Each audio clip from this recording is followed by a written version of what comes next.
choose, you can become advanced. You can attain self-realization in this life. And that's what this esoteric school is all about. So, any questions? Uddhava? Yes. In the path of Raga Nuga Bhakti, I've seen very frequently that when neophyte devotees, when we try to develop Raga Nuga Bhakti, we always end up with rasa bhavas. Mm-hmm. So is this just how it works, or it means it's wrong? Can you repeat the question? I'm going to repeat the question as soon as I figure out what it is. What is the question again? The question is it the normal process, or that's the wrong way of doing it? Well, the question is, Uddhava observes that when neophytes try to develop Raganuga Bhakti, they wind up in a condition called rasa-bhavas, where they have incompatible or inharmonious relationship with Krishna. Okay, what is rasa-bhavas?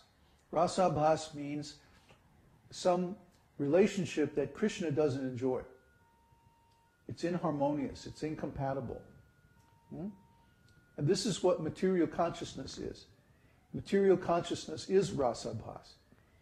Krishna is the controller and owner of everything, and he's the supreme enjoyer. And we're trying to say, no, actually, I own and control this body, and I'm enjoying these senses, and I'm the owner of whatever possessions I have, and so on, like that.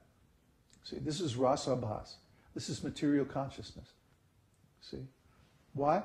Because Krishna doesn't enjoy it. Now, when we try artificially to attain the platform of Raganuga Bhakti, what are we doing? We're saying the same thing. I control my mind. I control my emotions. I can attain the transcendental platform if I want to. I'm the controller. I'm the enjoyer. I'm the big guy in the room.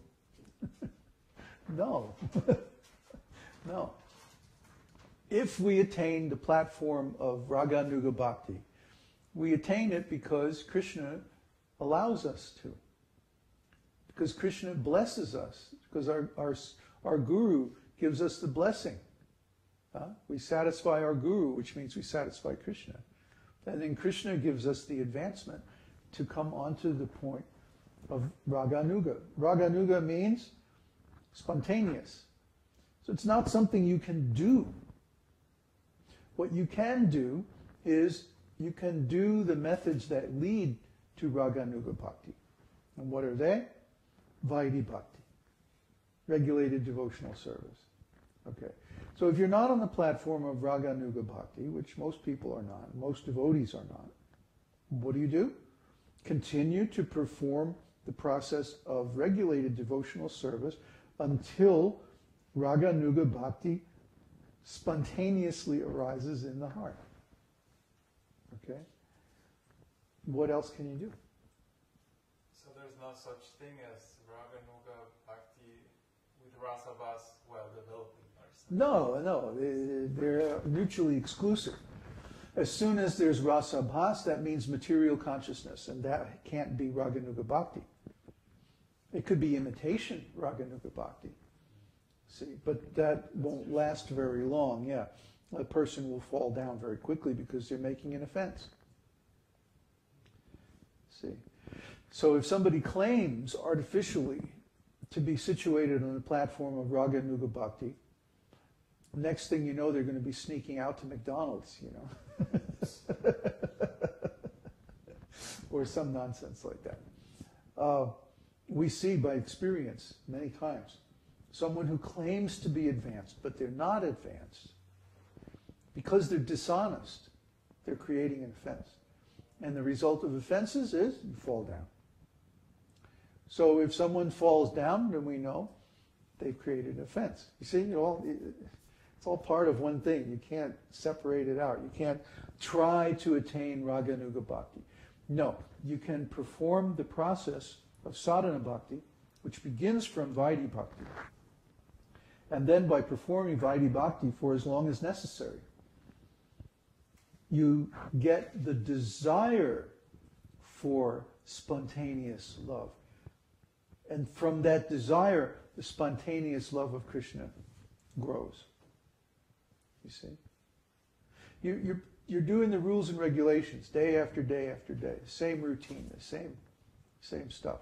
Right? And from this, you start saying deep down in your heart somewhere, man, I wish I really loved Krishna. You know?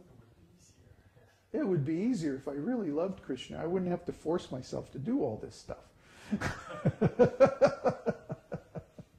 So, from this desire, this friction, see, it comes from friction. You have to get up in the morning, you don't want to get up in the morning. You have to take your bath, you don't want to take the bath. You have to chant your rounds, you don't want to chant your rounds. There's so many austerities, huh? I want to have my cornflakes in the morning. I don't want to have to wait. See, these are all austerities.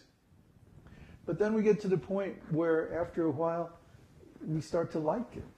Oh, wait a minute, this is nice. Huh? That's a good sign. That's a good sign.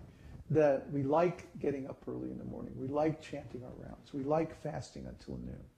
You know? We like eating once a day. We like being celibate. We like being in a very quiet place away from all the material nonsense. We like associating with devotees. We like doing things the devotee way. We like doing things Krishna's way. That is a good sign. But when things really start to get interesting is when you see a picture of Krishna, or even just a peacock feather or something like that, and you go, oh, Krishna.